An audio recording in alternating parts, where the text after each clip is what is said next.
ఎగ్గొట్టు కూలగొట్టు చెడగొట్టు కాంగ్రెస్ 2.5 ఏళ్ల పాలనంతా ఇదే అంటూ ఇగో రామన్న రప్ప సరే ఇక రామన్న రప్ప చేసిండా తప చేసిండా ఏం చేసిండా కానీ ప్రజల పక్షాన అయితే కొన్ని ప్రశ్నలు అడిగిండు బ్రహ్మాండంగా ప్రజల తరపున కొన్ని ప్రశ్నలు అయితే అడిగిండు ఆ ప్రశ్నలకి ప్రభుత్వం ఏం సమాధానం ఇచ్చిందనేది అందరూ అనుకున్నారు ఎదురు చూసిండ్రు ఇగో కాంగ్రెస్ పాలనలో ప్రతి ఏడాది పరిహాస నామ సంవత్సరమే ఉగాదులు వస్తూ పోతున్నాయి ఊరించిన గ్యారంటీలు లేవు మేనిఫెస్టో హామీల్లో పూర్తి చేసినవన్నీ పూడ్చివేసినవన్నీ సగం కాలం అయిపోయింది Congress first half disorder cinema పేరు అభయాస్తం కథ చూస్తే భస్మాసురాస్తం ఎన్నికల ముందు దానవీర శూరకర్ణ ఆ తర్వాత కుంభకర్ణ అబ్బాబా ఏమన్నా రైమింగ్ ఆయన అసెంబ్లీలో చెప్పిన దానికంటే ఎక్కువ ఈ పత్రిక కూడా రైమింగ్ రాసింది మొత్తం కూడా బ్రహ్మాండమైన రైమింగ్లో రాసింది బఫర్ జోన్లపై ఉన్న శ్రద్ధ ఎరువుల బఫర్ స్టాక్పై లేదు ప్రతి పదాన్ని వాడిరు చూడు 420 అంటే 420 వరల్డ్ కప్ పెడితే తెలంగాణ కాంగ్రెస్సే గెలుస్తుంది కాంగ్రెస్ 420 హామీలు ఎన్నికల చరిత్రలోనే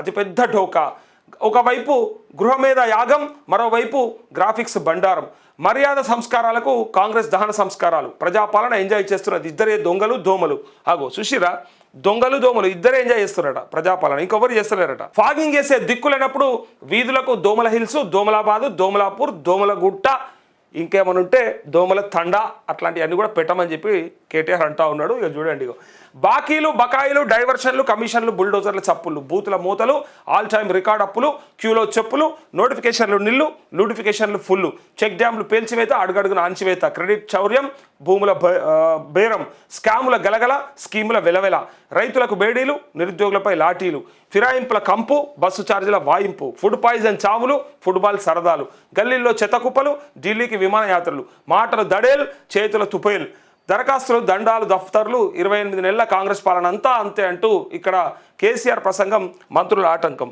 కేసీఆర్ కేటీఆర్ ప్రసంగం ఇంకెక్కడ కేసీఆర్ అసెంబ్లీకి వస్తలేడు కదా ఇక అయిపోయింది కదా చాలామంది అన్న ఎందుకు రాడు అసెంబ్లీకి వస్తే బాగుండేది కదా అన్నీ కూడా అడుగుతూ ఉన్నారు కానీ ఆయన వస్తలేడుగా అలిగిండు ప్రజల మీద అలిగిండు కానీ జీతం అయితే తీసుకుంటుండ అంటున్నారు ప్రతిపక్షాలు వచ్చి ప్రశ్నించాలి కానీ ఇంటికాడుండి వచ్చి ఎన్నడో కొన్నాడు జీతం అయితే తీసుకుంటారని మొన్న ఎన్ఎం శ్రీనివాసరెడ్డి కూడా ఎమ్మెల్యే అంటా ఉన్నాడు ఇన్ని మాటలు ఎందుకు పడుతున్నాడు నాకు కూడా అర్థమవుతలేదు అంటే కొంతమంది అంటారు ఆయన అవసరం ఉన్నప్పుడే వస్తాడు టైం మీద వస్తాడు ఆయన ఎందుకు ఇప్పుడే వచ్చి అంత ఆగమాగం అయిపోవడాలతో మాటలు పడ్డ అవసరమా అంటే మరి ప్రజలాగం అవుతుంటే అడగాల్సిందైతే ఉండాలి కదా ఎవరో ఒకరు ఉండాలి కదా అందులో ఆయనే కదా పెద్ద మనిషి అనుకున్నది మరి ఆయన్ని అడగనప్పుడు వీళ్ళు ఏమంటారంటే కేటీఆర్ మాట్లాడితే కేటీఆర్ అడిగితేనే సమాధానం లేదు ఇంకా కేసీఆర్ వచ్చి అడిగితే ఇంకా వాళ్ళేం చెప్తారు అని చెప్పి అనేటోళ్ళు కూడా కొంతమంది ఎవరికి దోషిందో వాళ్ళు మాట్లాడుకుంటుంటారు ఇక్కడ ఏమైందంటే సీఎం తొలి సంతకం చేసిన 6 గ్యారంటీల ఫైల్ను కనిపెట్టేందుకు సిట్ వేయాలి అసలు ఫస్ట్ సిట్ దాని మీద వేయాలి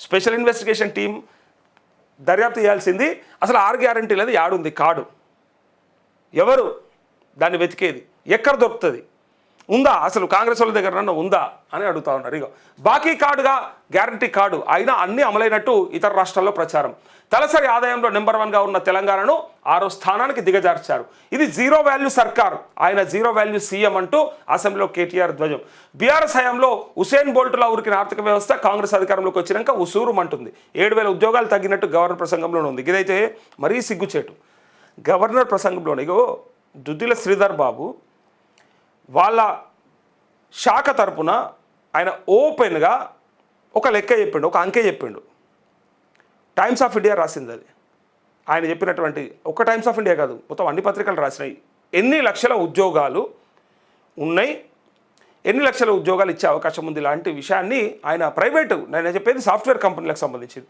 వాళ్ళే చెప్తున్నారు అది మళ్ళీ గవర్నర్ ప్రసంగంలో 7,000 ఉద్యోగాలు తగ్గినట్టుగా క్లియర్గా మళ్ళీ నిన్న కనిపిస్తూ ఉంది అంటే ప్రసంగంలో ఆయన లెక్కకు అట్లా పెట్టిండ్రు అంటే ఇది రైటా అది రైటా గవర్నమెంట్ చెప్పింది కరెక్టా గవర్నర్ చెప్పింది కరెక్టా గవర్నర్కి రాసి ఇచ్చింది ఎవరు గవర్నమెంట్కి ఇస్తుంది ఎవరు అసలు ఇంత దారుణంగా ఉంటుందా మంత్రి చెప్పింది ఆ శాఖ చెప్పింది ఒక లెక్క ఉంటుంది గవర్నర్ ప్రసంగంలో ఒక లెక్క కనిపిస్తుంది అంటే ఎవరిని మభ్య పెడతా ఉన్నారు ఎవరిని పిచ్చోళం చేస్తూ ఉన్నారని ఇలా జనాలు అడుగుతూ ఉన్నారు అట్లనే ఈయన కేటీఆర్ కూడా అడిగాడు 7,000 ఉద్యోగాలు తగ్గినట్టు గవర్నర్ ప్రసంగంలో ఉంది కాంగ్రెస్ గద్దెనెక్కినాక ఇచ్చిన ఉద్యోగాలు 11,921 మాత్రమే ఇక వాళ్ళు చెప్తారు 53,500 ఉద్యోగాలు మాయే మేము ఇచ్చినాయని చెప్తారు 53,500 ఉద్యోగాలు మేము ఇచ్చినామని చెప్తారు కానీ వీళ్ళు ఏమంటారంటే అంతా ఉత్తముచ్చట్నే మేము ఇచ్చిన నోటిఫికేషన్లనే వాళ్ళు ఉద్యోగాలు ఇచ్చి ఏమంటారు ఆ నియామక పత్రాలు ఇచ్చి అపాయింట్మెంట్ ఆర్డర్స్ ఇచ్చి అవి మేమేసిన ఉద్యోగాలని చెప్పుకోవడానికి సిగ్గుండాలి అని చెప్పి అంటా ఉన్నారు. ఇగో చూడండి ఇక్కడ,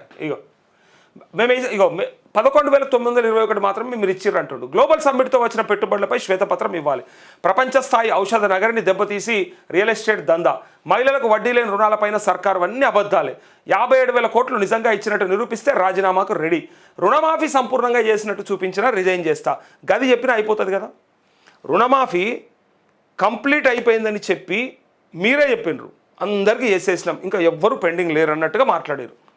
అక్కడక్కడ మిగిలిపోతే ఏదైనా టెక్నికల్ ఇష్యూ వల్లనో ఏదన్నా వాళ్ళ బ్యాంక్ అకౌంట్లకు ఏమన్నా ఆధార్ కార్డులో మిస్ మ్యాచ్లు ఉంటే కనుక మిస్ అయి ఉంటుంది తప్ప అందరికీ రుణమాఫీ అయిపోయిందని చెప్పింది మీరే. కానీ ఇలా ఏం జరుగుతుంది? ఇక్కడ డైరెక్ట్గా ఛాలెంజ్ చేసినప్పుడు ఒక్కరంటే ఒక్కరు లేసి ఎస్ మేము 100% సంపూర్ణంగా రుణమాఫీ చేసినాం, ఎవరు చెప్పారు మీకు ఆ లెక్కలు తీయండి, కావాలంటే సిరిసిల్లలో ఉన్నటువంటి కొన్ని గ్రామాలనే మేము ర్యాండమ్గా తీసి మరి మీకు చూపిస్తామని చెప్పేంత ధైర్యం అని ఉండాలి. మీ కాన్స్టిట్యున్సీలోనే మొత్తం కంప్లీట్ అయిపోయిందని చెప్పే ధైర్యం ఉండాలి. కానీ అది కూడా లేదు. రుణమాఫీ సంపూర్ణంగా చేస్తే వాళ్ళు చెప్పేటోళ్ళు కదా, ఛాలెంజ్కి రెడీ ఉంటోళ్ళు కదా. సో ఇప్పుడు ఈయన అడిగినప్పుడు వాళ్ళకు కూడా తెలుసు, వాళ్ళ నియోజకవర్గాల్లో కూడా జరగలేదనే విషయం ఆయనకు కూడా తెలుసు. అందుకోసానికే సపోర్ట్ ఎక్కుకున్నారు. అదంతా కూడా మనం చూసినాం. ఇగో సీఎం చదువుకు సర్కారు ఖర్చు, విద్యార్థుల ఫీజులు చెల్లించరు. అయితే గవర్నర్ ప్రసంగం మొత్తం అబద్ధాలే, అందుకేనా ధన్యవాదాలు. 28 నెలల్లో హైదరాబాద్లో ఒక్క ఇల్లైనా ప్రభుత్వం కట్టిందా? అనువనువున కేసీఆర్ ఆనవాళ్లు చెరిపివేతకు మీ తరం కాదు. తెలంగాణ ఆత్మగౌరవానికి భంగం కలిగితే వీధుల్లోనూ పోరు. అసెంబ్లీలో గవర్నర్ ప్రసంగానికి ధన్యవాద తీర్మానంపై కేటీఆర్ అధికార పక్షాన్ని చీల్చి చెండాడిన బీఆర్ఎస్ వర్కింగ్ ప్రెసిడెంట్ అంటూ ఇక చీల్చి చెండాడిండా ఏం చేసిండా కాదు. కానీ అసలు ముచ్చట ఏంటంటే 2.5 ఏళ్ళు అయిపోయింది, ఇచ్చిన టైం అయితే అయిపోయింది. వాళ్ళకి గతంలో ఒక 6 నెలలు ఇస్తామని చెప్పారు. ఒక 6 నెలలు అయితే కుదుట పడని సెట్ అయినాకనే ఎట్లయినా మేము ప్రతిపక్షాలుగా కొట్లాడతామని చెప్పిండు. కేసీఆర్ కూడా చెప్పిండు. 6 నెలలు కాస్త 1 ఇయర్ అయిపోయింది, 1 ఇయర్ కాస్త 1.5 ఇయర్ అయిపోయింది, 1.5 ఇయర్ కాస్త 2.5 ఇయర్ కూడా అయిపోయింది. 2.5 ఏళ్ళు గడిచినా ఏం జరిగింది, ఏం చేస్తలేరు, ఎందుకు చేస్తలేరని అడగాల్సిన బాధ్యత అయితే వీళ్ళకే ఉంది. ఇప్పుడన్నా కేసీఆర్ అసెంబ్లీకి వచ్చి అడిగితే బాగుండనేది చాలామందికి ఉన్నది. కానీ ఆయన అందరి కళల్ని కళ్ళలు చేసేస్తూ ఉన్నాడు, వస్తలేడు, అసెంబ్లీకి డుమ్మా కొడుతున్నాడు. ఇక ఇట్లా డుమ్మా కొట్టే మాజీ ముఖ్యమంత్రి లేదా ప్రతిపక్ష నాయకుడు మాకెందుకు అని చెప్పి గజ్వేలు నియోజకవర్గ కొంతమంది, సరే అది ప్రతిపక్ష అంటే ఈయనకు ఆపోజిషన్ అనుకో, అక్కడ ఈయన బీఆర్ఎస్ అయితే ఆపోజిషన్, అటు కాంగ్రెస్ లేకపోతే ఇటు బీజేపీ అధికార పక్షమైన ఆయనకు ఆపోజిషన్ నేను చెప్పేది.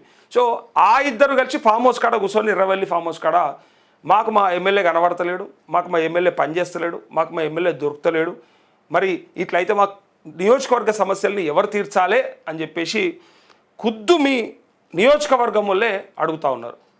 ఇంకా వేరే ఎవరో కాదు, ఇంకా రాష్ట్ర వ్యాప్తంగా కాదు, నియోజకవర్గం వల్లే అడుగుతూ ఉన్నారు. ఇగో నెలలు గడిచినాయి, సంవత్సరాలు మారినాయి. శోభకృత నామ సంవత్సరం పోయింది, క్రోధి నామ సంవత్సరం వచ్చింది పోయింది, విశ్వావసు నామ సంవత్సరం కూడా 19న అయిపోతుంది, పరాభవ నామ సంవత్సరం అడుగు పెడుతున్నది. కానీ ఈ 2.5 ఏళ్ల పాలనలో ప్రజలకు మిగిలింది పరిహాసమే. ప్రతి సంవత్సరం పరిహాస నామ సంవత్సరమే. ఉగాదులు వస్తున్నాయి పోతున్నాయి, కానీ ఊరించి ఓట్లు వేయించుకున్న గ్యారంటీలు మాత్రం ప్రజల ఇంటికి రావడం లేదని చెప్పేసి అడుగుతూ ఉన్నారు. ఇగో దీనికి సమాధానం చెప్పాలి, వీటికి సమాధానం చెప్పాలి.